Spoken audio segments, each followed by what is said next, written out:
इंदौर नगर निगम परिषद के बजट सम्मेलन में आज वंदे मातरम को लेकर जोरदार हंगामा देखने को मिला। बीजेपी ने कांग्रेस की मुस्लिम पार्षदों पर वंदे मातरम का अपमान करने का आरोप लगाया, जिसके बाद सदन का माहौल गर्मा गया और नारेबाजी शुरू हो गई। दरअसल बजट सम्मेलन के दौरान कांग्रेस की पार्षद रुबीना इकबाल खान और फौजिया शेख अलीम पर बीजेपी पार्षदों ने वंदे मातरम का अपमान करने का आरोप लगाया। इसी बीच बहस इतनी बढ़ गई कि कांग्रेस पार्षद रुबीना इकबाल खान ने सदन में तीखी टिप्पणी करते हुए कहा कि तुम्हारे बाप में दम हो तो कहलवा कर बता दो। वहीं इस बयान के बाद बीजेपी पार्षदों ने सदन में जोर जोर से वंदे मातरम के नारे लगाना शुरू कर दिए, जिससे माहौल और ज्यादा तनावपूर्ण हो गया।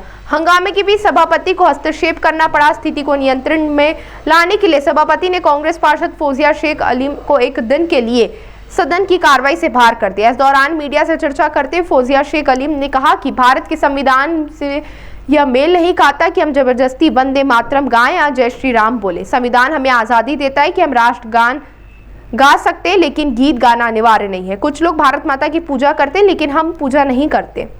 वहीं इंदौर नगर निगम के नेता प्रतिपक्ष कांग्रेस के शहर अध्यक्ष चिंटू चौकसे ने अपनी ही पार्टी की पार्षद के बयान से किनारा कर लिया। उन्होंने फौजिया शेख अलीम के बयान को उनकी व्यक्तिगत राय बताई और फौजिया शेख अलीम पर कार्रवाई के सवाल पर कहा कि उन्होंने पीसीसी अध्यक्ष जीतू पटवारी को पूरे मामले की जानकारी दी। इसके साथ ही चिंटू चौकसे ने कहा कि वंदे मातरम और जन गण मन इस देश में गाना अति आवश्यक है। फिलहाल नगर निगम का बजट सत्र इस विवाद के चलते काफी हंगामेदार बना हुआ है और आने वाले दिनों में इस मुद्दे पर राजनीति और गरमाने के आसार हैं।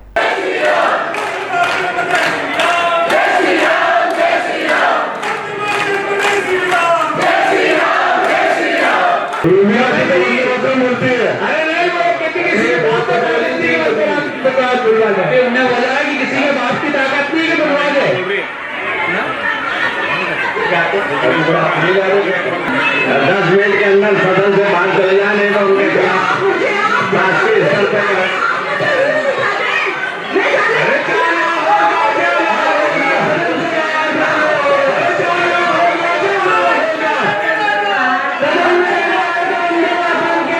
देखिए, जिस तरह से ये जबरदस्ती करते हैं कि आप वंदे मातरम गाएं या जय श्री राम गाएं, ये बहुत गलत है। ये हमारे भारत के संविधान से बहुत मेल नहीं खाता और संविधान में साफ साफ लिखा है कि आप जो चाहो वो धर्म और जो चाहो वो, और कोई गीत गाने पर आपको जबरदस्ती भी नहीं है कि आप ये वंदे मातरम का गीत गाएं।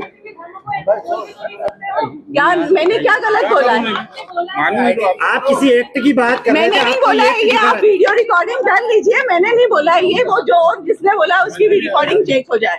आप किसी एक्ट की बात कर रहे हैं तो कौन सा एक्ट है जिसकी आप बात कर रहे हैं? ये भारत संविधान का एक्ट है जिसमें हमें पूरी आजादी दी है। नहीं, धारा तो नहीं बता पाऊंगी, पर संविधान में पूरी छूट है कि आप राष्ट्रीय गान गा सकते हैं और गीत नहीं गा सकते। ये मुस्लिम धर्म में वंदे मातरम बोलना क्या? हाँ, बिल्कुल बिल्कुल, उसमें दिया गया है कि हम भारत माता की पूजा करते हैं और हम नहीं करते हैं पूजा। और पार्षद है, राष्ट्र के अंदर रह रहे हैं, पार्षद होने के बाद इतना तो ऐसा कुछ कहना सही रहेगा? ये नहीं, सही नहीं है, पर उन्होंने मुझे जबरदस्ती किया तो मुझे अपनी बात भी रखना होगी।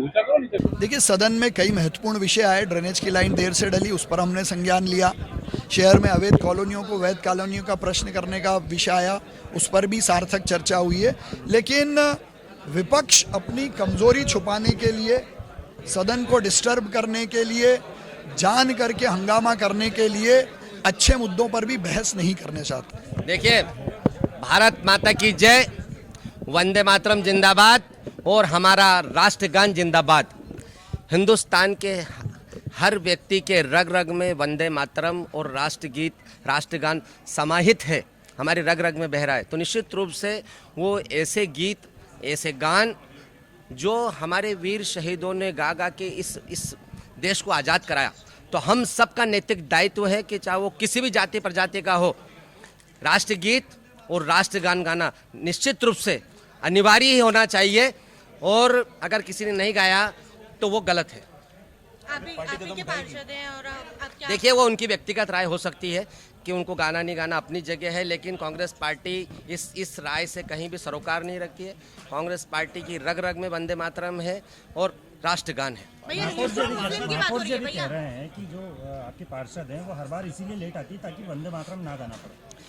मुझे इस बारे में ज़्यादा जानकारी नहीं है, लेकिन फिर मैं कहता हूँ कि हिंदुस्तान के हर आदमी की रग रग में वंदे मातरम और जनगणमन है। भैया लेकिन सदन है, सदन में इस तरीके के मुस्लिम और हिंदू के, हम मुस्लिम हैं इसलिए हम वंदे मातरम नहीं बोलेंगे, ये सही है? 100% गलत है, निश्चित रूप से। अगर हिंदुस्तान के राष्ट्रगान और राष्ट्रगीत को नहीं गाएंगे तो बिल्कुल गलत है, 100% गाना चाहिए। आपकी पार्टी एक्शन लेगी? आपकी पार्टी देखिए, मैंने प्रदेश अध्यक्ष जी को अवगत करा दिया है कि ये ऐसी घटनाक्रम हुआ है, आगे निर्णय लेना उनके हाथ में। जिस तरह कहा है कि मैं तो आपसे भी नहीं करवा सकता था, आप एक बात को लगा जिस तरह की बात नहीं, मुझे इस बारे में जानकारी नहीं है, लेकिन फिर बोल रहा हूँ कि ये राष्ट्रगान और राष्ट्रगीत कांग्रेस के अधिवेशनों में ही सबसे पहले गाए गए हैं, तो निश्चित रूप से उनके सम्मान में पूरी कांग्रेस पार्टी है। क्या लगता है पार्टी एक्शन लेगी इस मुद्दे पे? अब मुझे नहीं पता, ये आपको जीतू पटवारी जी से पूछना पड़ेगा। शहर अध्यक्ष होने के नाते आपका भी जी, मैंने उनको अवगत करा दिया है इस पूरे मसले से, और आगे निर्णय जीतू पटवारी जी को लेना है।